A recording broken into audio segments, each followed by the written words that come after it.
The throne room of the Velcross Imperial flagship was designed to intimidate. Crystalline walls that reflected light in ways that disoriented non-Velcross species. Temperature carefully calibrated to be uncomfortable for most visitors. And at the center, raised on a platform that forced supplicants to look up, sat Queen Kyraeth, a figure who commanded respect through presence alone. She was tall even by Velcross standards, with the distinctive features of her species. Pale skin that showed faint iridescent patterns marking her psychic strength, sharp features that seemed carved from stone, eyes that glowed with internal light, silver for royalty, shifting to gold when she was actively using her mental abilities. Her armor was ceremonial but functional, marking her as a warrior queen who led from the front rather than hiding behind guards. 20 years. 20 years since she'd taken this throne after her predecessor's assassination, since she'd sworn the oath that defined her reign, since she'd chosen absolute solitude over the vulnerability of connection. Your Majesty, her primary advisor, General Thrace, approached with military precision. The human forces have established defensive positions in the Tertian sector. They refuse to withdraw despite our legitimate territorial claims. Then we remove them, Kyraeth said, her voice carrying the harmonic resonance that all Velcross possessed but that was particularly strong in royalty. Prepare the fleet. I will command personally. Thrace hesitated just slightly but enough for Kyraeth to notice. Your Majesty, is it necessary to lead personally? The risk is acceptable, Kyraeth interrupted. Velcross monarchs lead from the front. That tradition is not negotiable. What she didn't say, what she never said. Leading personally meant she could maintain distance from her court, from the constant psychic presence of her people, from the temptation that proximity to compatible minds always created. Battle was clarity. Battle was focus. Battle was solitude even in the midst of thousands. The engagement at Tertian IV was supposed to be straightforward. Human forces were outnumbered 3-1. Occupying a position the Velcross fleet could bombard from orbit. Standard doctrine said they should surrender within hours. But the human commander had other ideas. Kyraeth watched from her flagship's tactical display as the human forces executed maneuvers that showed sophisticated understanding of Velcross combat doctrine. They used the terrain brilliantly, forced her ships into disadvantageous positions, made her pay for every meter of ground gained. Their commander coordinated multiple units with precision that suggested either extensive training against Velcross tactics or natural tactical brilliance. Who commands their forces? Kyraeth asked. Captain Marcus Dane, an intelligence officer, reported. Human military, special operations background, decorated for valor and tactical innovation. He's considered one of their best field commanders. Kyraeth studied the tactical display more closely. Captain Dane was fighting smart, not recklessly brave but carefully aggressive, taking calculated risks that maximized his force's effectiveness while minimizing casualties. He was also, she noticed, disciplined about civilian protection. When Velcross forces drove through areas with non-combatants, Dane's troops covered civilian evacuations even when it meant accepting tactical disadvantage. Honor. Even in defeat, he was maintaining honor. The battle lasted 6 hours, far longer than it should have, costing Kyraeth more casualties than anticipated. But eventually, numbers and superior firepower won. The human forces were surrounded, their positions untenable, their ammunition depleted. Kyraeth herself led the final approach, as was traditional for Velcross royalty accepting surrender. She expected the usual. Desperate pleas for mercy, attempts at negotiation, or defiant rage masking fear. Captain Marcus Dane gave her none of those. He stood at the center of his remaining troops, maybe 50 soldiers out of the 200 he'd started with, wounded but maintaining military bearing. When Kyraeth approached, he didn't kneel, didn't grovel, didn't spit defiance. He simply stood, met her eyes directly, and spoke. We fought well. You fought better.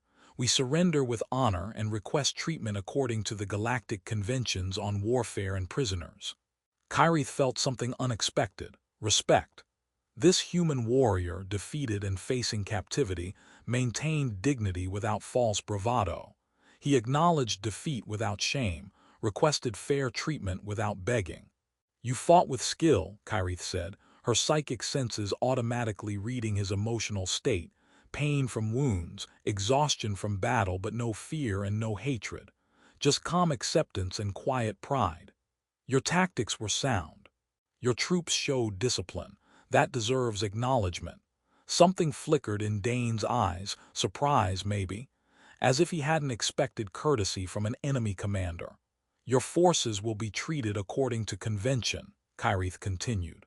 "Honorable opponents deserve honorable treatment. Surrender your weapons and you will be given medical care and proper quarters during transport to the exchange station."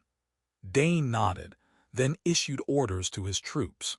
They laid down weapons with military precision, maintaining formation and discipline even in defeat.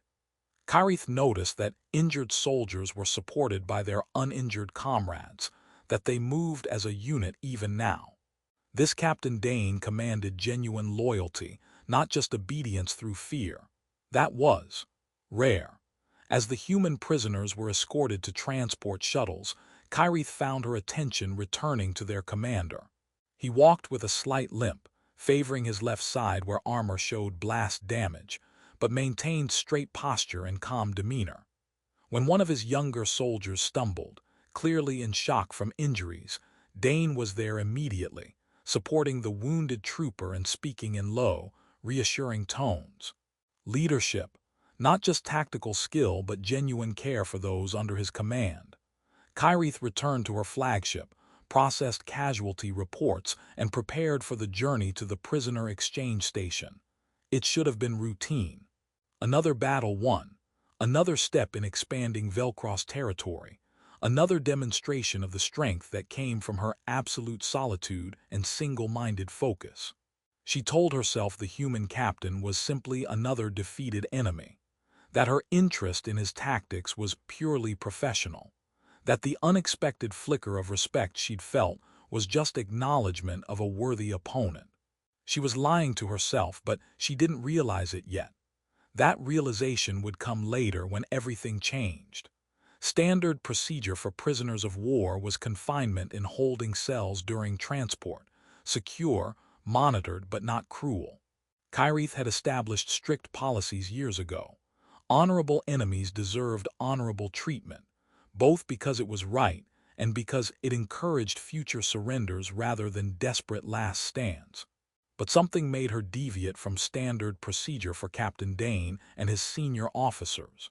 She authorized slightly better accommodations, still secure, still monitored, but with basic amenities and access to medical care beyond emergency stabilization. When General Thrace questioned this decision, Kyraeth's explanation was simple: "They fought with honor, we respond with honor." What she didn't articulate, what she barely acknowledged to herself. She was intrigued by the human commander in ways that had nothing to do with military protocol. The journey to the exchange station should have taken 4 days. They were 3 days in when the alarms shattered the calm. "Kyraeth's raiders!" the tactical officer shouted. Multiple vessels, combat configuration, closing fast. Kyraeth was on the bridge instantly, her mind processing the tactical situation with practiced efficiency. The Kyraeths were predators, a species that survived through raiding more advanced civilizations, stealing technology and resources, leaving destruction in their wake. They were dangerous not because they were sophisticated, but because they were ruthless and unpredictable.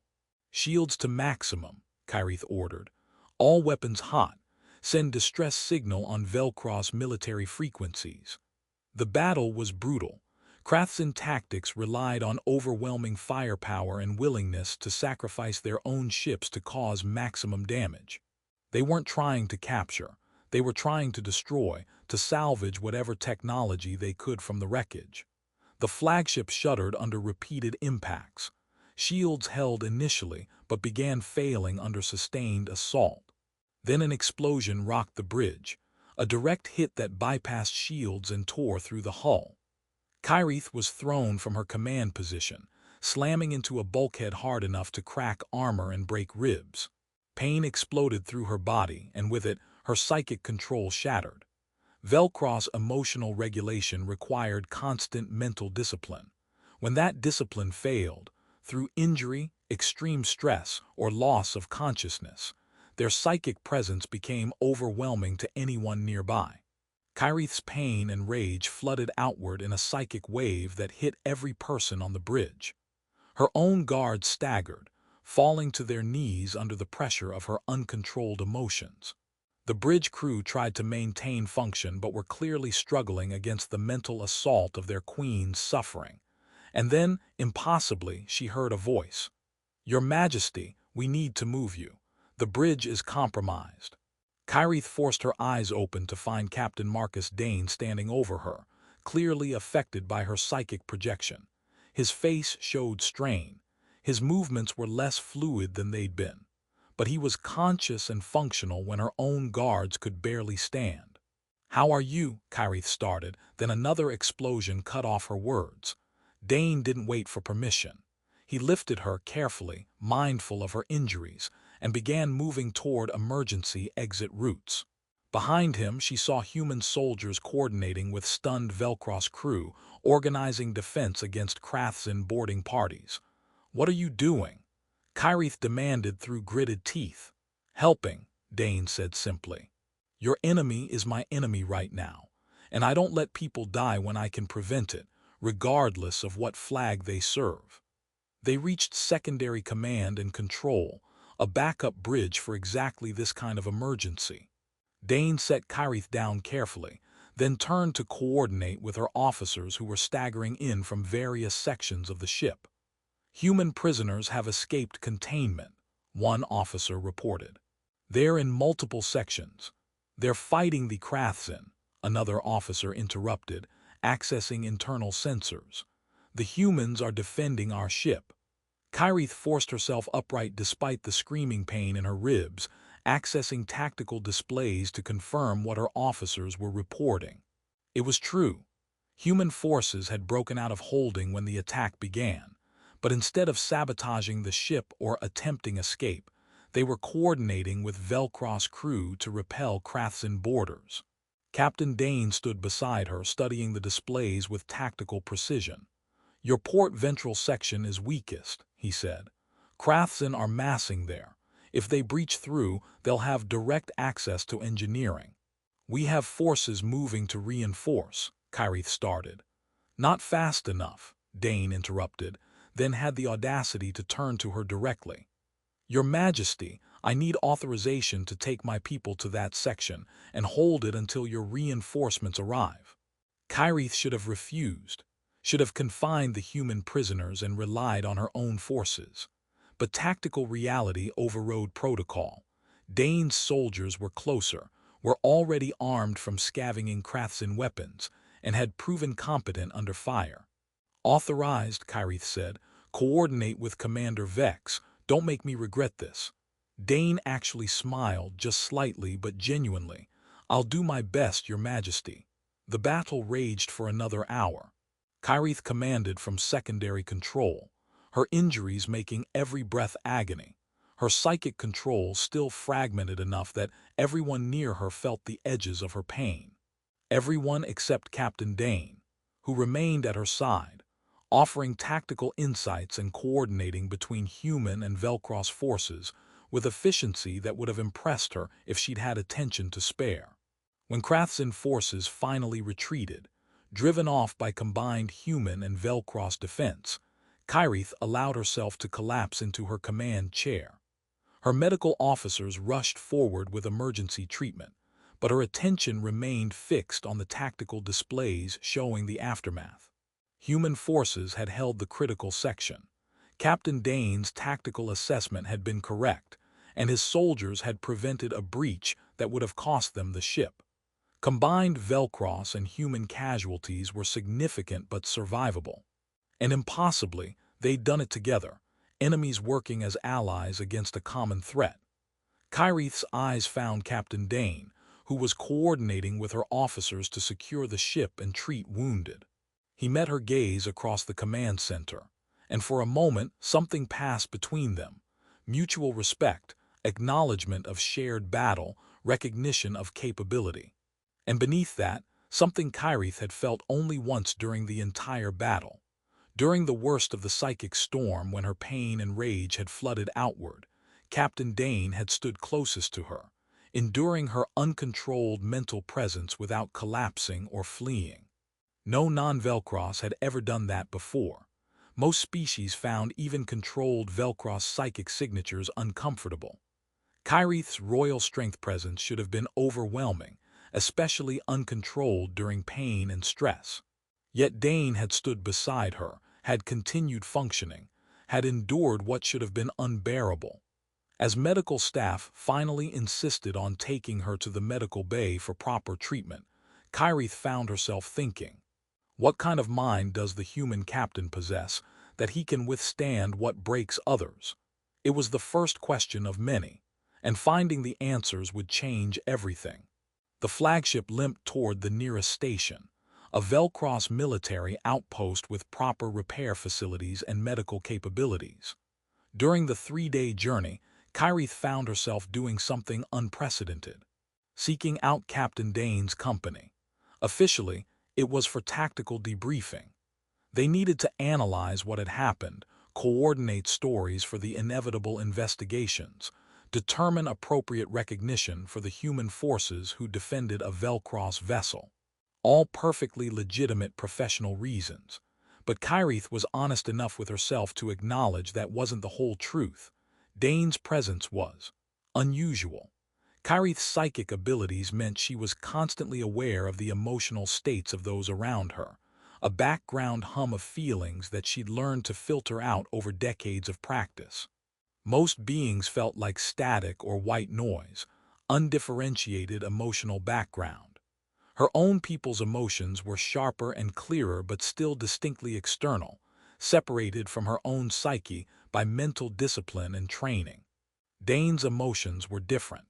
They had a clarity and depth that intrigued her, a resilience she'd never encountered before.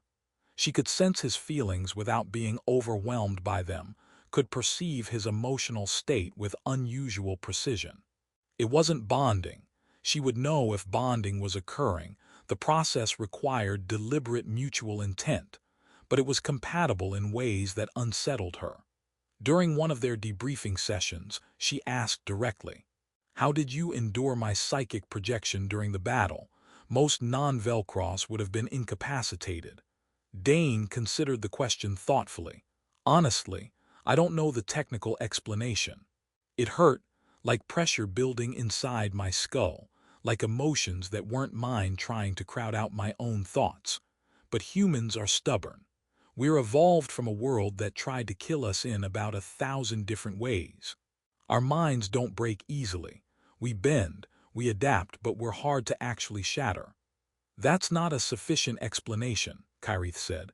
"Emotional resilience alone shouldn't allow you to function under direct psychic assault." "Maybe it's compatibility," Dane suggested. "Different species process psychic phenomena differently. Maybe human neurology just happens to be compatible with Velcros mental signatures in ways other species aren't." Compatibility.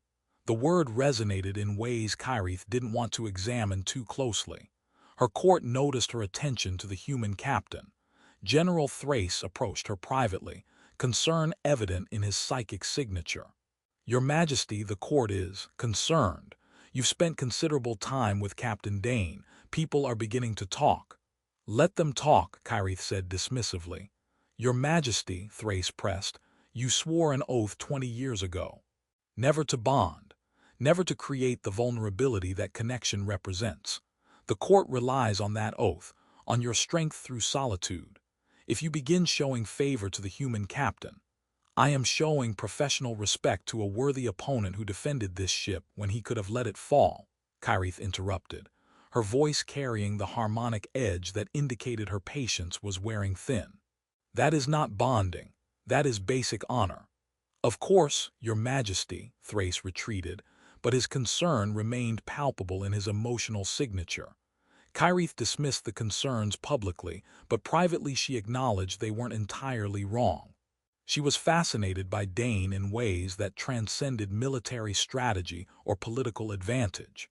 His tactical mind complemented hers. Where she favored overwhelming force and direct assault, he preferred maneuver and positioning. Where she led through authority and demonstrated strength, he led through earned trust and personal example. They were different in ways that somehow fit together rather than conflicting, and his presence was comfortable. 20 years of maintaining absolute psychic isolation, of carefully avoiding anyone compatible enough to trigger bonding instincts, of standing alone because vulnerability was unacceptable. All of that meant Kyraeth had forgotten what compatible presence felt like. Dane reminded her, and it was both wonderful and terrifying. The crisis came when intelligence reports revealed that the Kyraeth's attack hadn't been opportunistic raiding. It was the opening move of a coordinated invasion. The Kyraeth's had been massing forces in the border regions between human and Velcross territory, planning to exploit the conflict between the two powers to attack both while they were weakened by fighting each other. Neither humans nor Velcross could withstand a full Kyraeth's assault alone. They needed to cooperate to combine forces, to set aside their territorial disputes, and face the greater threat together. Kyraeth found herself in an emergency council with her military command and, via secure communication, human coalition leadership. The humans proposed a formal temporary alliance, combined military operations against the Kyraeth's, with territorial disputes suspended for the duration of the crisis. "We need a unified command structure," one of the human admirals said. "Someone both sides can work with." All eyes turned to Kyraeth and Captain Dane, who'd somehow ended up standing together during the conference. "Captain Dane has proven himself in battle," Kyraeth said. "His tactical acumen is exceptional. I would accept him as joint commander for combined operations." Dane looked surprised. This clearly wasn't something he'd anticipated. But he recovered quickly. "I would be honored, Your Majesty, and I believe Queen Kyraeth should maintain overall strategic authority. Her forces represent the larger military commitment, and her strategic vision is sound." It was decided. Kyraeth would command overall strategy, with Captain Dane as joint tactical commander coordinating combined human Velcross operations. They would work together constantly, planning campaigns, coordinating forces, building the framework for cooperation between species that had been enemies mere days ago. Over the following weeks, as preparations intensified and the Kyraeth's threat grew clearer, Kyraeth spent more time with Dane than she'd spent with anyone in 20 years. They worked well together. His tactical thinking genuinely did complement hers. His approach to leadership aligned with her values despite cultural differences, and his presence provided something she hadn't experienced since taking the throne: genuine partnership. But the psychic strain was becoming unsustainable. Velcross bonding was partly voluntary, partly instinctive. When two highly compatible individuals spent significant time together, their psyches naturally began reaching toward connection, subtle at first, just increased awareness and emotional resonance, but gradually intensifying toward full bonding if left unchecked. Kyraeth had spent 20 years ensuring she was never around anyone compatible enough to trigger those instincts. She'd maintained careful distance from potential matches, had structured her entire life to avoid the vulnerability that bonding represented. Now she was spending hours every day with someone so compatible it hurt. Her psyche kept reaching toward Dane's, kept trying to forge connections she'd sworn never to allow. She fought it constantly, maintained iron discipline over her bonding instincts, but it was exhausting. And worse, she wanted it. Not just the practical benefits of having a bonded partner to share burdens with, but the emotional connection itself.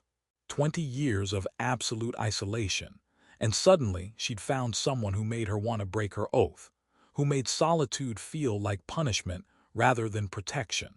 During a particularly intense planning session, working late into the night while coordinating fleet movements across multiple sectors, Kyraeth felt the moment when her discipline slipped. Just for a second, her psychic barriers lowered and her awareness reached toward Dane's mind. Not bonding, not yet, but close enough to feel what bonding with him would be like. And it was perfect, complete. The partnership she denied herself for 20 years, offered freely if she'd just be brave enough to accept it. Dane felt it too. She saw him startle, saw recognition in his eyes as he experienced that moment of connection. They both pulled back, re-established barriers, pretended it hadn't happened. But they both knew what they'd felt, and they both knew they couldn't keep pretending much longer. The question was, what would they do about it? The answer came during a critical battle against Kyraeth's forces 3 weeks into the joint human Velcross campaign. Intelligence had located a Kyraeth's staging base, a massive installation where they were assembling forces for attacks on both human and Velcross colonies. Destroying it would significantly set back their invasion plans. Kyraeth and Dane planned the assault together, coordinating a combined fleet that would strike hard and fast before the Kyraeths could mount effective defense. It was risky. The base was heavily defended, but necessary.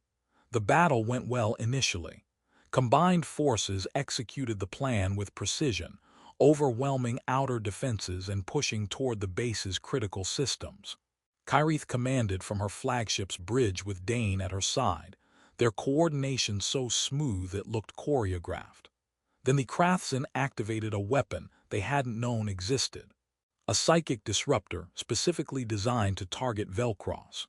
It broadcast a signal that interfered with Velcross mental processes, overwhelming their psychic defenses and causing incapacitating pain.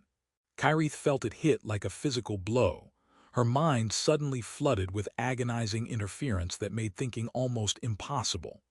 Around her, every Velcross on the bridge collapsed or staggered, their mental defenses shattered by the sustained assault.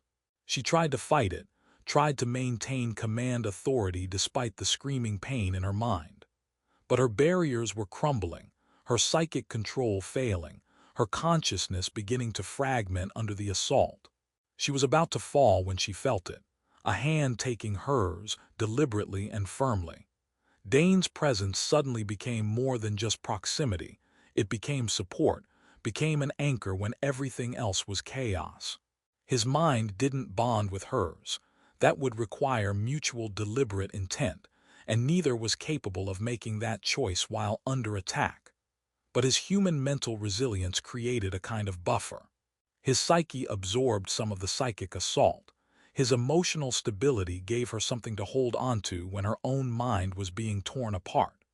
They stood together through the worst of it, Dane enduring pain he wasn't designed to withstand, Kyraeth clinging to his presence like a drowning person to a rescue line. Around them, human crew members took over critical functions from incapacitated Velcross, maintaining ship function through the crisis. When the psychic disruptor was finally destroyed, a human strike team having fought through to the weapon's location and disabled it, the immediate assault ended. But the damage was done. Kyraeth's psychic barriers were in tatters, her mental defenses compromised, her control shattered in ways that would take days or weeks to rebuild. And through it all, she'd clung to Dane's mind, had felt what being connected to him was truly like, had experienced the depth of partnership and support that bonding would provide. When she finally regained enough composure to speak, she found Dane still holding her hand, still providing that anchor of stability despite obvious exhaustion and pain. "You shouldn't have been able to do that," Kyraeth said hoarsely. "No non-Velcross should be able to share that kind of mental burden." "Probably not," Dane agreed, his voice strained. "But I wasn't going to let you fall alone when I could stand with you." They completed the mission. The Kyraeth's base was destroyed, their invasion plans significantly disrupted. But when they returned to the flagship, Kyraeth found her court in uproar. General Thrace and the senior advisors had witnessed what happened on the bridge. They'd seen the near bond, understood what it meant, and were divided on how to respond. Some argued that bonding with Captain Dane would strengthen Kyraeth, give her an anchor, a partner, someone who could share the impossible burden of ruling. They pointed to how he'd kept her functional when the psychic weapon should have destroyed her completely. Others insisted that breaking her oath would undermine everything she'd built, that showing such vulnerability would encourage enemies and disappoint allies who believed in her strength through solitude. That Velcross tradition demanded royalty maintain absolute independence. The debate raged for hours, with Kyraeth listening in silence while her court argued about her personal life as if she weren't present. Finally, she stood. The court fell silent immediately. Kyraeth in full royal authority was not to be ignored. "Enough," she said, her voice carrying harmonic resonance that made the word a command. "You debate my oath as if you made it, as if you carry its burden. But I am the one who swore never to bond. I am the one who has lived in absolute isolation for 20 years, and I am the one who will decide whether that oath still serves its purpose." She turned to face her entire assembled court. 20 years ago, I swore never to bond because I believed vulnerability was weakness. I believed that standing alone was strength, that any connection would compromise my judgment and create dangers I couldn't accept. Her eyes found Dane, who stood at the edge of the gathering, clearly uncomfortable being the subject of royal court drama. "I was wrong," Kyraeth said clearly. "I have found in Captain Marcus Dane a partner whose strength complements mine, whose resilience shores up my weaknesses, whose presence makes me not weaker but stronger. In battle, his mind protected mine when psychic weapons should have destroyed me. In strategy, his thinking sharpens and improves my own. In leadership, his example reminds me that authority earned is stronger than authority demanded." She stepped forward, descending from the raised platform that separated her from her court. "I formally dissolve the oath I swore 20 years ago. I acknowledge that the belief underlying that oath, that isolation equals strength, was fundamentally flawed. And I declare my intent to bond with Captain Marcus Dane, if he accepts, with full understanding of what bonding entails and full acceptance of the consequences." The court erupted in response, some celebrating, some protesting, all reacting with intensity that would take days to process. But Kyraeth ignored them all. She walked directly to Dane, meeting